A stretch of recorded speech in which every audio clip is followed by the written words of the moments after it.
इस शरीर में गांठ पड़ गई, गठान हो गई हो, शरीर के किसी भी अंग में अगर गांठ पड़ी है और उसका जांच करवाने का डॉक्टर ने बोला है और जांच करवाने के लिए आप बेले का फल, बेलपत्री का जो फल होता है वो फल सूख गया हो, जिसको हमारे यहाँ नवरात्रि का यज्ञ होता है या शिव जी का यज्ञ होता है या अन्य यज्ञ होते हैं, तो बेल के फल की आहुति भी दी जाती है। बेले का फल जो सूख गया, सूखा हुआ फल जलाकर उसकी भस्म तैयार करना, उस भस्म को पीपल के पत्ते पर रखकर पिपलेश्वर महादेव का नाम लेकर, कौन से महादेव? पिपलेश्वर महादेव का नाम लेकर बेलपत्री के वृक्ष के नीचे रख लेना और पिपलेश्वर महादेव का ही नाम लेकर बाबा देवादिदेव महादेव से विनती कर कर जो रोग है और गठान कितनी है उस गठान की जांच कराने जा रहे हैं, यह भाव वर्णन कर कर उस भस्म को लेकर आ जाना। शिव मंदिर पर उसको थोड़ी सी देर रखकर पिपलेश्वर महादेव का स्मरण कर कर उसको लेकर आइए और उस गठान वाली जगह पर उस भस्म को लगाकर फिर आप जांच के लिए जाइए। मेरा देव अधिदेव महादेव चाहेगा तो जिंदगी में कभी बड़ी बीमारी नहीं। धीरे धीरे धीरे धीरे रोग उस गठान वाली जगह पर अगर पिपलेश्वर महादेव से भस्म भी शंकर के नाम से पिपलेश्वर महादेव के नाम से लगाई जाए तो गांठ भी धीरे धीरे गलना प्रारंभ हो जाती है। पिपलेश्वर कौन है? पिपलेश्वर महादेव।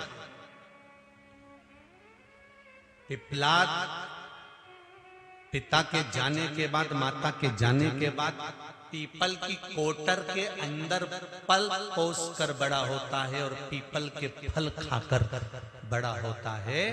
शंकर भगवान ने एक पीपल की कोटर में रखकर पिपलाद को बड़ा कर दिया था, तो पिपलाद ने शंकर भगवान का भजन कर कर शिव को प्राप्त करा। तो शंकर भगवान ने जब पिपलाद को दर्शन दिया था तो पिपलेश्वर महादेव शिव जी का नाम हुआ था।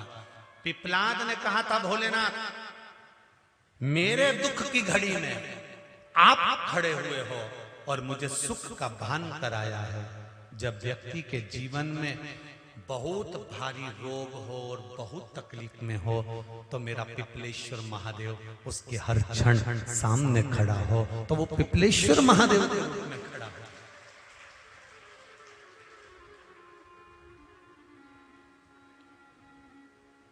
काशी में शंकर भगवान पर भस्म चढ़ती है, उज्जैनी में भगवान शंकर पर भस्म चढ़ती है।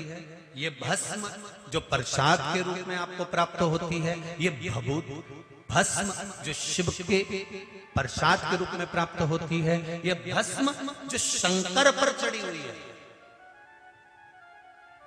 किस पर? शंकर पर। ये भस्म कोई साधारण नहीं है।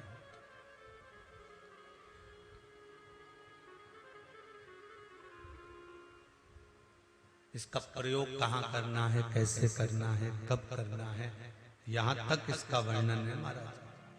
पहले की कथाओं में भी इसका वर्णन किया गया कि हम जो मस्तक पर भस्म धारण करते हैं, त्रिपुंड धारण करते हैं, कंठ पर भस्म लगाते हैं, भुजाओं पर भस्म लगाते हैं, कलाइयों पर भस्म लगाते हैं, हृदय पर भस्म लगाते हैं, कर्णों पर भस्म लगाते हैं। जब यज्ञ करता ब्राह्मण यज्ञ पूरा करवाते हैं तो उस सुरवे को लेकर भस्म निकालकर आपके कंठ पर, श्रवण पर, मस्तक पर, हृदय पर लगाते कि नहीं लगाते? उस भस्म का प्रमाण है।